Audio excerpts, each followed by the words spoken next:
Alrighty guys, we finally got prime frost seeding weather, so we're gonna run in Bass Pro real quick. We're gonna snatch up some clover and get out to the farm.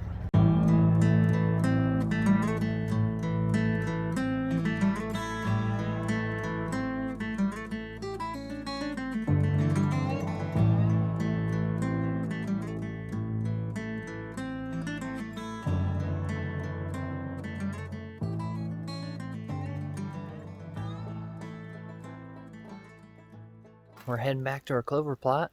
We got our bag spreader, we got our seed, and that's all you really need for doing frost seeding. You can use a quad with a spreader on the back if you like, but bag seeder works great. Any cool season perennial seed do the job. We like clover, but it's nice to have a little bit of a variety, so we're going to be actually putting some chicory and alfalfa in this blend. But we'll get down to this clover plot and then we'll explain what we're trying to accomplish today by frost seeding, and we'll talk about time of year and what to look for when buying seed and things like that, guys. Pretty cool, guys. We're making our way down to this bottom, and I'm finding a lot of fresh scrapes opening back up now that the snow is melting. These are probably made within the last, I don't know, a couple days or so, maybe a day. Could have even been early as this morning, so that's pretty cool.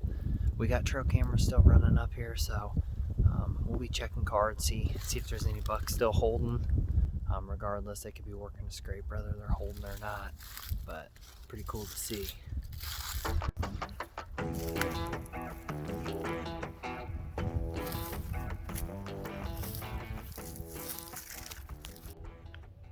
Alrighty guys, we're down the clover plot now. We're getting ready to frost seed this, so it's a great time to bring up this topic. It's March 1st today. We're going to get ready to go ahead and we'll broadcast this seed right on top of the soil.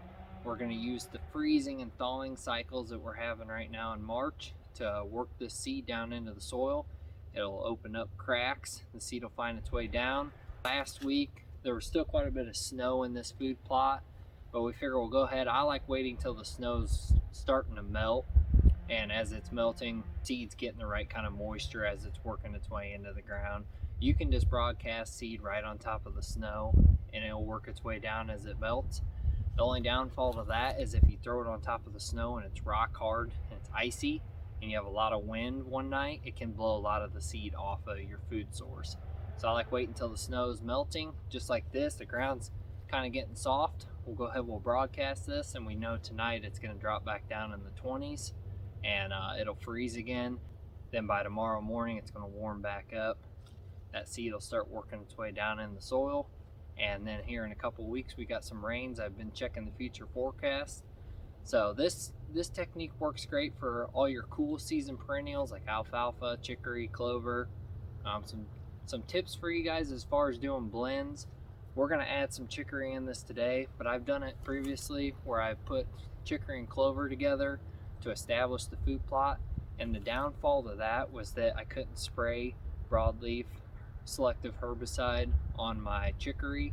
It was hard to fight off that competing weed competition when I was first trying to get this established. So what I'd recommend, plant your clover the first season by itself, mow, spray, keep it well maintained, make sure your pH is correct. We are going to lime this again. It's still fairly low. It's like 6.2, 6.3 now, so we need to get it up closer to 7. So we'll lime this again. But as far as getting it established, get your clover established, and then use this frost seed technique that we're using today to get your chicory or alfalfa blended in with it. So we do have some bare spots right back here on the left side of the food source, so that I'm definitely going to be hitting that with our clover, but there are some other areas that we're kind of getting chewed down pretty good by deer, which is fine. That's what's going to happen, but we want to get this really lush and green before spring turkey season. So we're going to run this mix.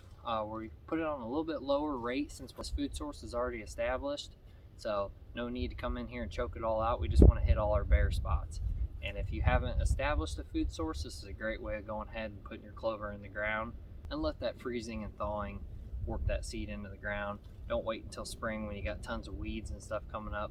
This is a good time to get your lime on the ground, get your pH corrected, get your seed in the ground, and it'll germinate pretty quick. And guys, as far as your seed mix goes, make sure you pick a seed blend that's pure. All seed bags are going to be labeled. They're going to tell you what kind of inert they have, how much seed is in there and what the germination rate is. It's going to tell you whether it's 85% on up through 100. Most of them are between about 85 and 90% germ rate. Just want to make sure I'm not adding a bunch of weed seeds and junk into this food source that I'm going to be battling and having to spray. So there's a lot of good brands out there, but there's also a lot of bad brands. So make sure that you check your bag, look on there for inert and how much seed's in there and what type of seed it is. It'll give you a percentage, and just make sure you got pure seed. If you have 0.01% inert, I'm not too worried about that. But if you got a lot of just other junk in there, filler stuff, could be even something as simple as like ryegrass, things like that, stay away from that. Just make sure your seed's pure. These bags, I checked on the bottom, it's good. I've used Whitetail Institute's Imperial Clover. That's done great. There's a few other brands I'm looking forward to trying, but just make sure your seed's pure. We got some good sunny days. Make sure your food sources have 100% sunlight, or at least a pretty good amount of sunlight. We still have some hardwood trees here behind us we want to fell, but for the most part we get pretty good sun in here most of the day. So we're going to go ahead and load this bag seeder up, and we're going to touch up a lot of these bare spots in the food plot.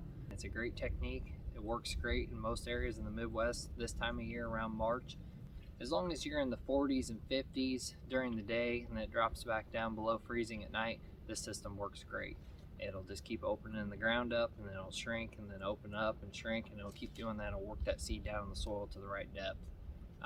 Takes little equipment. You can just use a bag seeder. If you have a quad with a spreader, you can use that as well. We've been doing it for a couple of years this way. We go in and get our clover plots established, and then the following winter we come in, and if there's any bare spots we saw during the fall, we hit those spots, and it's worked out great. We'll come back through here obviously later this spring and summer, do a couple mowings. If we have to spot spray, we will, but for the most part, once our pH is correct and as long as we keep up on mowing, I don't think we'll have to do much spraying on this. We're excited. This is going to be a fun turkey season. I'm already seeing a lot of tracks, tons of scratching up on the oak flat here, so yeah, it'll be on here in the next month, so we're excited. Stay tuned to our turkey season, and also if you guys haven't tuned in on our weekly habitat series, every Friday we do one of these habitat videos. Keep you guys up to date on what you can be doing on your farm to get prepared for either turkey season or deer season. Thanks again, guys. We appreciate it.